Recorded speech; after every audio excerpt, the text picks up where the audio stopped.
Welcome to Nasdaq Trade Talks. I'm Jill Malandrino, Global Markets Reporter at Nasdaq. Joining us remotely is Ethen Chernofsky. He's Vice President of Marketing at Placer.ai. We're going to take a look at the retail space and if brands can reach their earlier peak. Ethen, it's great to have you with us as always. And before we get into your slides, what are your thoughts with where we are now in the retail cycle due to the impact of COVID-19? So I think when we look at different sectors, we're seeing different levels of impact. And when we look specifically at the wholesale or the mass merchandise space, we are seeing what seems to be the floor. So we're seeing relative stability for the first time in quite a while. And that's a pretty strong indication that we're seeing what the bottom looks like for several sectors.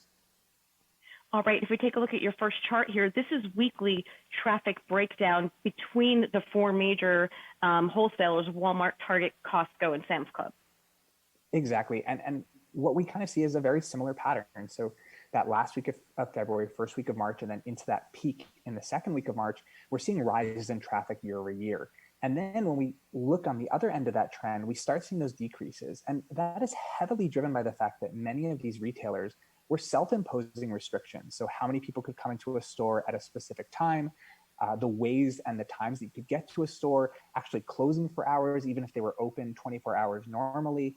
And this was all with the intention of supporting social distancing measures. But the really interesting factor is that we're seeing those drops in visits level out, which is a strong indication that this is where the floor is for brands like this. All right, and let's take a look at Costco specifically on the second slide here. Nationwide, seeing minor drops in traffic, but again, that leveling off and creating that floor. Sure, and I think this is what's so important when you're looking at a brand like Costco. If it's not that people stopped wanting to go to these stores or that there's somehow less of a demand for these products, it's simply that these brands have, and it's Costco specifically, has made really strong efforts to limit the number of people who come into a store in order to respect social distancing regulations that are going on throughout the country. And that's created those declines, but those declines are fairly steady. So we're not seeing more drops, we're actually seeing a leveling off of those declines. And that should give us quite a great deal of confidence that we now understand what the floor is for a brand like Costco.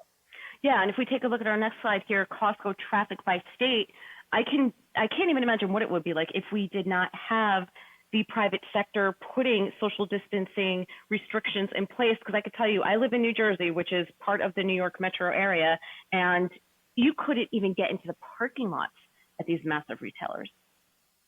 Sure. I think that's what's so interesting about this. In a way, we're seeing retailers show a tremendous deal of responsibility in a time when they might otherwise be emphasizing profits over that level of social responsibility. So there's a lot to be proud of for these brands, but I think even more, there's a lot to be confident about in terms of their ability to rebound fairly quickly. The idea that they have had similar patterns, the idea that we're now seeing a leveling off. And now that we're starting to see promise that of potentially a flattening of the curve in terms of the actual spread of coronavirus, there is a strong indication that we understand how these brands are going to perform. And more so, when you think of a Costco, for example, after coronavirus looks like, in the sense that it's high value items in a period of economic uncertainty. These are the types of industries, and these are the types of brands that are going really well as we look to come back to a sense of normalcy. All right, and to wrap up here, speaking of that sense of normalcy, do you think light switch is going to go on, everyone's going to bottleneck back into the stores, back into the cities, or does this have to be a coordinated process, or else we're going to find ourselves back to where we were at square one? So I do think it's going to be phased in terms of how we see the return. And I think there's going to be a few elements to that, to those phases. And the first is going to be regional. So even in the data that we're showing, we see that, Arizona is impacted far less than New York. And that makes a lot of sense considering a much lower number of cases in Arizona.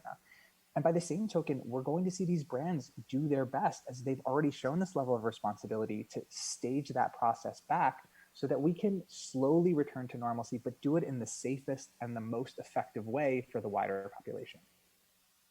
All right, Ethen, thanks so much for all the insight as always. Thanks so much for having me. It was great to be here. Great. And thank you for joining us on Trade Talks. I'm Jill Malandrino, Global Markets Reporter at Nasdaq.